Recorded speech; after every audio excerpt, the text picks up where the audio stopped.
हाल ही में बिहार के पूर्व मुख्यमंत्री लालू यादव ने बयान दिया था कि मुसलमानों को अब पूरा आरक्षण मिलेगा। अब लालू यादव के इस बयान ने चुनावी सरगर्मी के बीच मुस्लिम आरक्षण का मुद्दा भी गर्म कर दिया है। एक तरफ जहां बीजेपी विपक्षी गठबंधन पर मुस्लिमों को आरक्षण देने का आरोप लगाने लगी है, तो वहीं विपक्षी दल भी अब इस मुद्दे पर खुलकर सामने आते दिखाई दे रहे हैं। यहाँ तक कि पीएम मोदी खुद अपने रैलियों में कांग्रेस पर धर्म के आधार पर आरक्षण देने का आरोप लगा रहे हैं। वैसे ये पहली बार नहीं है जब मुस्लिम आरक्षण कोई मुद्दा बना हो। इससे पहले भी कर्नाटक और तेलंगाना के विधानसभा चुनाव में ये मुद्दा उठ चुका है।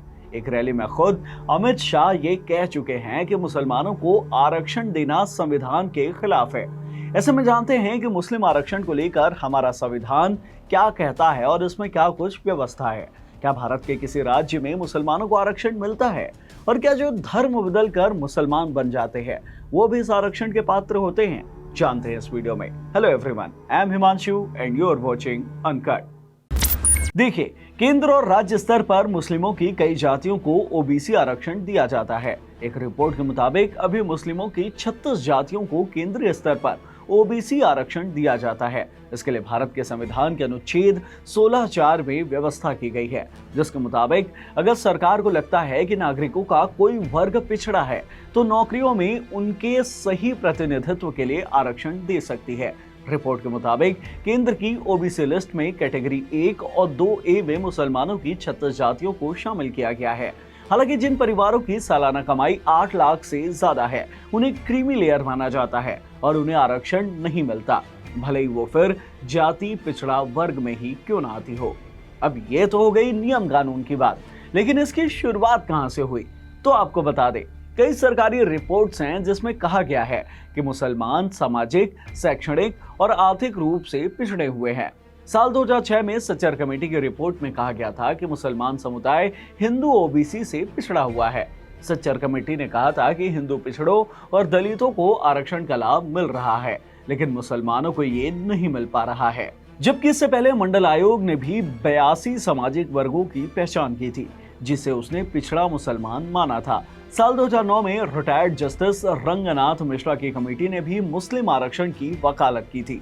कमेटी ने अल्पसंख्यकों को 15% आरक्षण देने का सुझाव दिया था।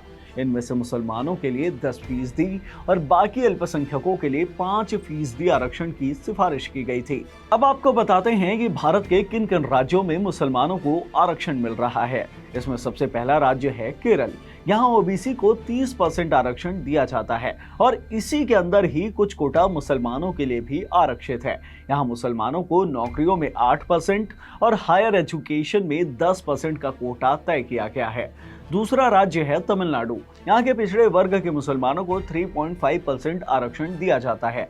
रिपोर्ट्स बताती है कि इस कोटा में मुसलमानों की 95% जातियां शामिल होती हैं। इसी तरह ही बिहार में मुसलमानों की कुछ जातियों को अति पिछड़ा वर्ग में शामिल किया गया है।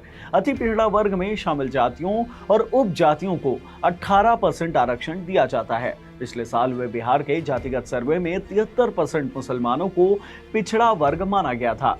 कर्नाटक में सभी मुसलमानों को 4% आरक्षण मिलता है। कर्नाटक में ओबीसी को 32% आरक्षण मिलता है। आंध्र प्रदेश में मुसलमानों को आरक्षण देने की कोशिश तो की गई, लेकिन अदालत से इस पर रोक लगा दी गई। अब बात कर लेते हैं कन्वर्टेड मुसलमानों के लिए आरक्षण की। सवाल ये उठता है कि अगर कोई दलित हिंदू धर्म छोड़कर इस्लाम या ईसाई धर्म कबूल कर लेता है तो क्या उसे आरक्षण का लाभ मिलेगा? तो इसका जवाब है अभी नहीं पता, क्योंकि यह मामला अभी सुप्रीम कोर्ट में पेंडिंग है। इसे लेकर सुप्रीम कोर्ट में कई याचिकाएं दायर की गई हैं। इसमें मांग की गई है कि धर्म बदलकर मुस्लिम या ईसाई बनने वाले दलितों को भी अनुसूचित जाति का दर्जा दिया जाए और आरक्षण समेत दूसरे लाभ भी दिए जाएं। तो ये विदेश के मुस्लिम आरक्षण को लेकर जो भी चर्चा चलती है और जो भी नियम कानून है उसकी बात।